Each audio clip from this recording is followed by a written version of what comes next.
Hey everyone, my name is Jamin. Thanks so much for visiting my channel. In this video, I have a Samsung Galaxy Book Flex. I'm going to show you how to get inside, and I'm going to explain the RAM and the Wi-Fi card situation for this computer. So first thing, power down your computer the correct way. Make sure it's off and unplugged from your charger. We're then going to flip it over to access our bottom case screws. Now, as you see on the bottom of your computer, there's a rubber foot in each of the four corners that's held down by either double-sided tape or very light glue. So if you have a small flat pry tool, maybe like a small screwdriver, you can get it under there and pop those up fairly easily. Just be aware they are rubber, so if you're not getting under there enough, or if you're popping it up too hard or too unevenly, you can damage them.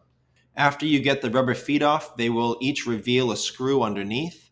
Once you take that screw off, you'll take a small flat pry tool and you're going to go around the seam of the bottom case and pry it off from your computer. Now, if you watch my videos, you'll know that for metal computers, I generally recommend a plastic pry tool because they scratch your case less.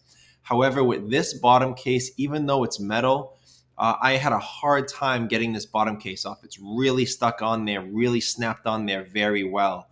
So I had to end up using a metal pry tool, even though that wasn't my first option. So if you do go that route, just be very careful not to damage your bottom case. And also be aware there are only 4 screws holding this down. It may be very difficult to pop that up, but that's just this computer, unfortunately.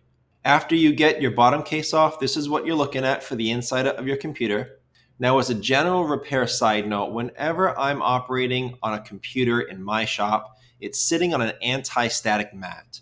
Either that or an anti-static bracelet are great ideas to avoid damaging anything in your computer when you're working on it.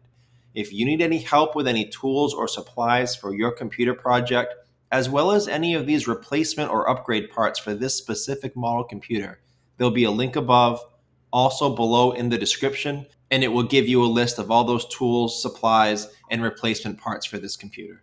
Now, before I do anything in a computer, I make sure that the battery is either removed or at least unplugged. It's safer to work on a computer when as little power as possible is running through it. So in this computer, you can either unplug it first and just leave the battery in, or you can take the whole battery out. I'll show you how to do both now. It's held down by 4 screws, 1 on each side, the left and the right, and then 2 on the bottom near the left and right corners. Once you take those screws up, it plugs into the motherboard right here. Now that's a snap plug. That's not an insert plug. This just snaps directly up and off of that port. Be aware these wires are fragile. All wires in a laptop are fragile. So whenever you're working on a plug, try to avoid pulling or jerking on these wires. Just manipulate the plug itself. Also, as you can see, this white wire is held down to the battery by these 2 pieces of tape. This is one of your antenna wire that comes over here to the right and snaps onto your Wi-Fi card. If you don't want to yank that off, make sure that you undo these pieces of tape before taking your battery out. So now that the battery has been removed or at least unplugged, it's safe to proceed deeper into the computer. To start with, your Wi-Fi card is here. It's not actually removable. It's integrated into the motherboard.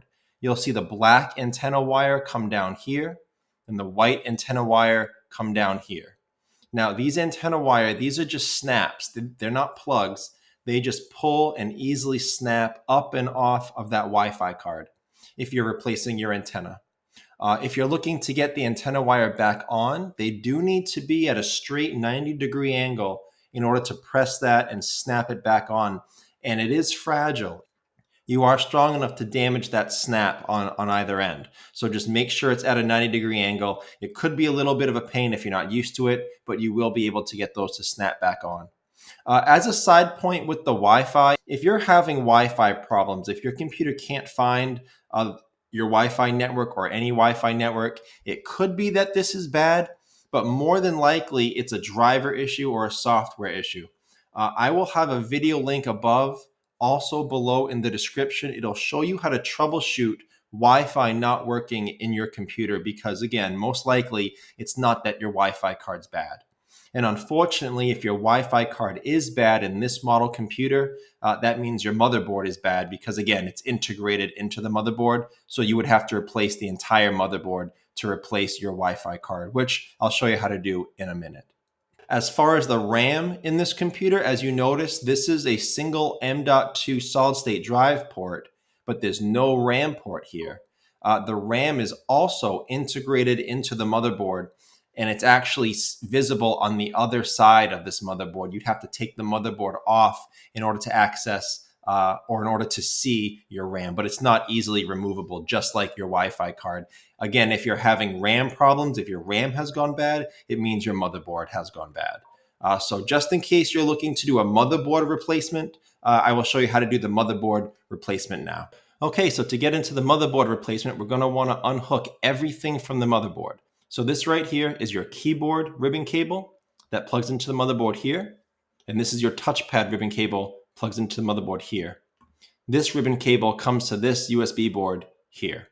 Now, all of these types of connectors, these are very fragile. So I'm going to explain how you can operate these. If you notice, there's a white plug and a black clip, and the ribbon cable plugs in underneath the black clip. The way to operate this is you're going to take a small, flat, a very, very flat pry tool and gently slide it under this black clip from the bottom. On this one, it would be from the left. And then what you're going to do is gently pop that black clip up. It opens like a book cover. So it'll open from this side on the bottom, the hinges would be on the top, and it'll open like a book cover. That will release your ribbon cable. Now that black clip is very fragile. If you break it, you may not be able to find a replacement, which means that that ribbon cable will never securely fasten it in there again. So very important that you go gentle and you don't break that black clip. And also, after removing your ribbon cable, I always like to put the black clip back down just so it doesn't get caught on anything. But so you would undo these three ribbon cables. Your speaker plugs into the motherboard right here. Your LCD cable comes down, plugs in here. There's a little gold bar you'll notice on yours. It comes off of the top part here, the actual LCD cable plug, and it goes around the port here. You're going to pop that bar up, and then you're going to slide this up and out of the port right there. That's how you get your LCD cable out. And then lastly, you have your fan plugged in here. Very fragile wire. Don't pull on that wire. You can grab it by the grips on either side with your fingernail or a pry tool, and you can pry that off. And then you'd have to remove your fan. As you'll see here, your fan screws down there. So unscrew that, unscrew this, unscrew these three, take your fan off.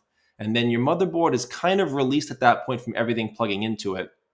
You're going to need to undo this screw in the top left of your motherboard, this screw in the top right, this screw right here down bottom, and then this metal bracket is going to have to come out. It's got 4 screws, one here, 2 here, and 1 here. And once that comes up, you'll be able to take this motherboard up and you'll be able to do a motherboard replacement. So that's the video. I hope it was helpful. Please feel free to subscribe if you enjoy DIY computer content like this, but also if you just want to keep me on hand to answer any of your computer questions. I do try to answer all questions and comments at least a couple times a day. But make sure you do check out the FAQs below in the description. It could save you some time getting an answer to commonly asked questions. Also, feel free to check out the related links section below in the description. I try to add from time to time things in there that I think can help you or make your computer life, your computer world more enjoyable and more productive.